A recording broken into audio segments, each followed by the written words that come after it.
এবার জলপাইগুড়িতে বিক্ষোভে বিএলওরা। কমিশনের বিরুদ্ধে ক্ষোভ বিএলওদের। জলপাইগুড়ির গড়ালবাড়ির পঞ্চায়েত অফিসে বিক্ষোভ। পঞ্চায়েত অফিসে তালা লাগিয়ে বিক্ষোভ বিএলওদের। বিএলওর কাছ থেকে অব্যাহতি চেয়ে বিক্ষোভ দেখান তারা।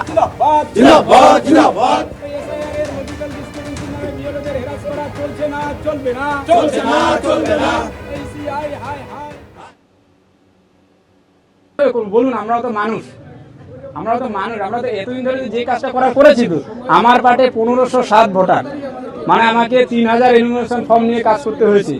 মানুষ সবাই সহযোগিতা করেছিল, আমি কাজটা সম্পূর্ণ করেও দিয়েছি। হ্যাঁ, এখন সেই ব্যক্তি এখন নতুন করে বলছে 482 জনের বাড়ি গিয়ে তাদের ডকুমেন্ট কালেকশন। এবার কি রকম ডকুমেন্ট কালেকশন দেখুন। সমস্যা হচ্ছে আমি মোবাইল চালাতে পারি, কষ্টের মধ্যে মানুষকে সহযোগিতা নিয়ে আমি কাজ করছি, আমার ছেলেকে সহযোগিতা। মুখ্যমন্ত্রীর বিরুদ্ধে ফাইল চুরির অভিযোগ নিয়ে সুপ্রিম কোর্টে ফের সরব ইডি। বৃহস্পতিবার আদালতে সে কথা স্বীকার করে মমতা বন্দ্যোপাধ্যায়ের আইনজীবী কপিল সিব্বল বললেন, একটি ল্যাপটপ এবং একটি আইফোন নিয়ে গেছেন তিনি, এর বেশি কিছু নয়। এদিকে অতিরিক্ত সলিসিটর জেনারেল এসভি রাজু দাবি করেন, সিবিআই এই ঘটনার তদন্ত করুক, তদন্ত হোক রাজ্যের বাইরে।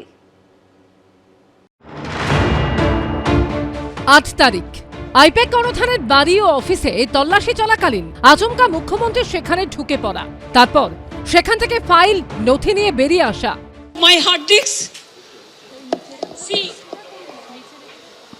phone, hard disk, all they are collecting at. বৃহস্পতিবার সুপ্রিম কোর্টে কার্যত বিষয়টিকে মান্যতা দিলেন মমতা বন্দ্যোপাধ্যায়ের আইনজীবী কপিল সিব্বল।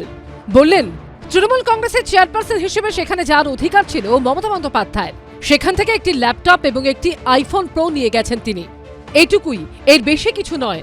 রাজ্যের কৌশলীও তা স্বীকার করে নিচ্ছে।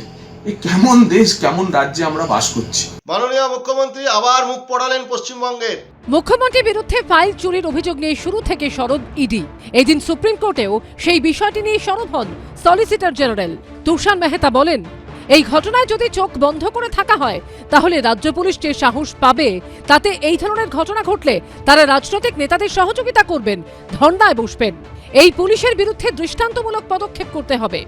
ইডির আইনজীবী বলেন, পুলিশ আধিকারিকদের প্রত্যক্ষ মদতে নথি চুরি করে সরিয়ে ফেলা হয়েছে।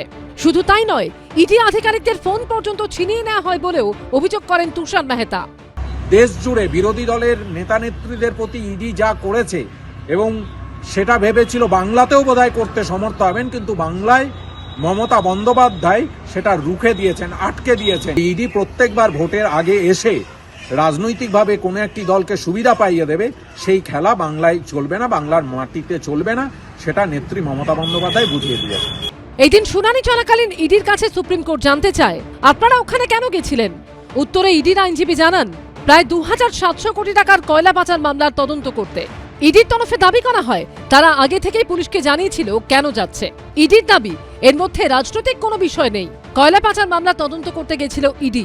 ডিজিপি, পুলিশ কমিশনার সহ সমস্ত পুলিশ আধিকারিককে জানানো হয়েছিল। পাল্টা পশ্চিমবঙ্গ সরকারের তরফে বলা হয়, 8 তারিখ সকাল 6:45-এ তল্লাশি অভিযান শুরু করে ইডি, আর পুলিশকে ইমেল করা হয় সকাল 11:30টায়। এই দিন ইডির তরফে বলা হয়, যে আইপ্যাক কর্ণধারের বাড়ি কিংবা আইপ্যাকের অফিসে তল্লাশি চালানো হয়, সেই আইপ্যাক কিন্তু এখনো পর্যন্ত কোথাও কোনো অভিযোগ করেনি। সওয়ালে মমতা বন্দ্যোপাধ্যায়ের আইনজীবী কপিল সিব্বল বলেন, নির্বাচনী আবহে ওখানে যাওয়ার কি প্রয়োজন ছিল ইডির? আইপ্যাকের কাছে তৃণমূল কংগ্রেসের সব তথ্য রয়েছে, দলের চেয়ারম্যান তার অফিসে যেতেই পারেন। পাশাপাশি আইনজীবী সিব্বল বলেন, কয়লা পাচার কেসে এফআইআর রেজিস্টার হয়েছে 2020 সালে, 2024-25 সালে কিছু হয়নি। তাহলে 24-25 সালে ইডি কি করছিল? 2026-এ নির্বাচনী আবহে দলের অফিসে যাওয়ার কি প্রয়োজন? কপিল সিব্বল এও বলেন, আইপ্যাকের কর্ণধার প্রতীক জৈনের ল্যাপটপ এবং ফোনে নির্বাচন সংক্রান্ত সমস্ত তথ্য ছিল। তখন মমতা বন্দ্যোপাধ্যায়ের আইনজীবীর উদ্দেশ্যে বিচারপতি বলেন, যদি ইডির উদ্দেশ্য থাকতো আপনাদের তথ্য সংগ্রহ করা, তাহলে তারা নথি বাজেয়াপ্ত করতে পারত, তারা সেটা করেননি। তখন কপিল সিব্বল বলেন, ইডি সবকিছুর ছবি তুলে রাখতে পারে।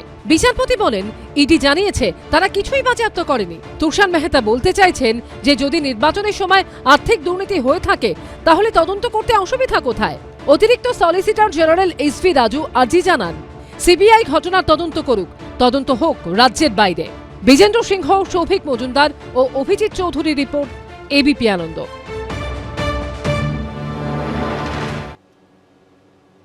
জীবিত দম্পতিকে মৃত দেখিয়ে ভুয়ো ওয়ারিশন সার্টিফিকেট ইস্যু করার অভিযোগ উঠল তৃণমূল পরিচালিত পঞ্চায়েত প্রধানের বিরুদ্ধে।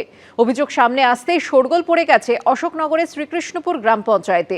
জমি হাতানোর লক্ষ্যে ষড়যন্ত্র করা হয়েছে বলে পঞ্চায়েত প্রধানের বিরুদ্ধে পুলিশে অভিযোগ দায়ের করা হয়েছে। পাল্টা সই জালের অভিযোগ করে আইনের দ্বারস্থ হয়েছেন অভিযুক্ত প্রধান বলে দাবি করা হয়েছে পুলিশ সূত্রে। আমি এবং আমার স্ত্রী জীবিত আছি, কিন্তু আমাদের মৃত বানিয়ে প্রধান অন্য লোকের নামে ওর জমি হস্তান্তর করে দিয়েছে। জমি হাতাতে বৃদ্ধ দম্পতিকে মৃত বানিয়ে দেওয়ার অভিযোগ। নিঃসন্তান স্বামী স্ত্রীর জমি হাতাতে এক ব্যক্তিকে ছেলে সাজিয়ে তৈরি করা হলো ভুয়ো ওয়ারিশন সার্টিফিকেট। উত্তর 24 পরগনার অশোকনগরের সামনে এলো এমনই চাঞ্চল্যকর অভিযোগ। স্থানীয় বাসিন্দা রাবিয়া বিবি বান্দা ও তার স্বামী ফতেজান বান্দার অভিযোগ, তাঁদের জমি হাতাতে পুরো পরিকল্পনা সাজিয়েছেন তৃণমূল নেতা ও শ্রীকৃষ্ণপুর গ্রাম পঞ্চায়েতের প্রধান রফিকুল হাসান। সিরাজুল হক নামে স্থানীয় এক ব্যক্তিকে ছেলে হিসেবে সাজিয়ে ওই দম্পতির সমস্ত সম্পত্তির ওয়ারিশ হিসেবে দেখানো হয়েছে পঞ্চায়েত থেকে দেওয়া সরকারি শংসাপত্রে। ওয়ারিশন সাজিয়ে সার্টিফিকেট দিয়েছে। এটা করেছে প্রধান হচ্ছে রফিকুল হাসান ওরফে যুগযুগ। এই বিষয়ে তদন্ত চেয়ে বারাসাত পুলিশ জেলায় অভিযোগ দায়ের করেছেন ওই বৃদ্ধ। এই বিষয়ে আমরা এসপি ম্যাডামকে জানিয়েছি, ডিএমকে জানিয়েছি, এনারা নিঃসন্তান। এরপর আমরা বারাসাত কোর্টে মামলা করব।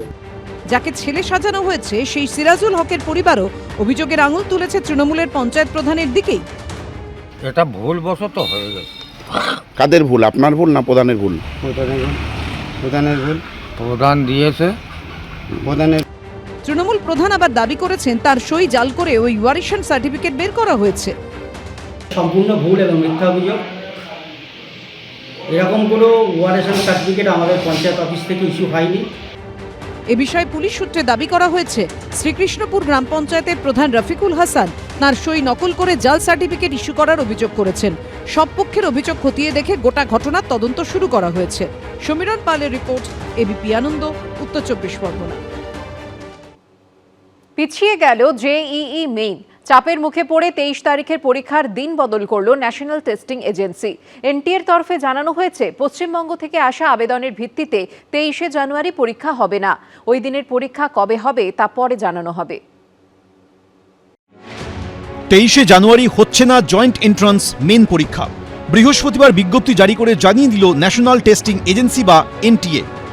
তবে শুধুমাত্র পশ্চিমবঙ্গের পরীক্ষার্থীদের জন্য সেশন 1-এর পরীক্ষার দিন বদল করা হচ্ছে।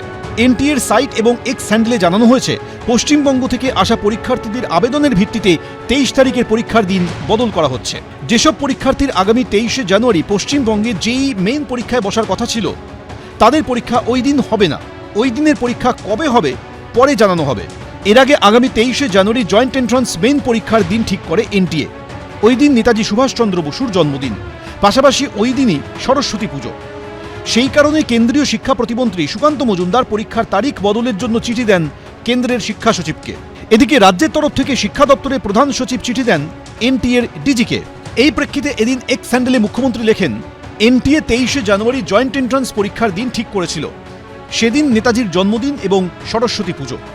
ওই দিনটি ছাত্রছাত্রীরা শ্রদ্ধার সঙ্গে উদযাপন করতে চায়। পরীক্ষার দিন আমাদের ছাত্রছাত্রীদেরকে অসুবিধায় ফেলেছিল এবং আমি এর প্রতিবাদ করে তারিখ পরিবর্তনের জন্য হস্তক্ষেপ করি। আমার হস্তক্ষেপে ন্যাশনাল টেস্টিং এজেন্সি আমাদের ছাত্রছাত্রীদের জন্য বিকল্প দিনের ব্যবস্থা করেছে। নেতাজির জন্মদিনে এরকম জয়েন্ট পরীক্ষার ফেলা, তো এটা আমার মনে হয় যে এটা শুধু এর পেছনে যদি কোনো গূঢ় রাজনৈতিক উদ্দেশ্য থাকে সেটা তাঁরাই বলতে পারবেন, যে নেতাজি জন্মদিনকে এইভাবে অবহেলা করা বা তাচ্ছিল্য করা বা এইটা তাদের আছে কিনা বুঝতে পারছি না আমরা। কিন্তু আমরা যেহেতু ধারাবাহিকভাবে বাঙালি মনীষীদের একটা অপমান আমরা দেখতে পাই কেন্দ্রীয় বিজেপি নেতাদের কথাবার্তায়, এটা তারই একটা মানে এক্সটেনশন কিনা, সম্প্রসারণ কিনা, সেটা ভাবার বিষয়। এনটিএর এক্স হ্যান্ডেলে জানানো হয়েছে, পরীক্ষার দিন বদল নিয়ে কিছু জানার থাকলে এক্স হ্যান্ডেলে @NTA_হেল্প ডেস্কে সরাসরি বার্তা পাঠানো যাবে। ইমেল করা যাবে jeimain@nta.ac.in এ। ফোন করা যাবে 011-4075-9000 নম্বরে। কৃষ্ণেন্দু অধিকারী, এবিপি আনন্দ, কলকাতা। এবিপি আনন্দ, এগিয়ে থাকে, এগিয়ে রাখে।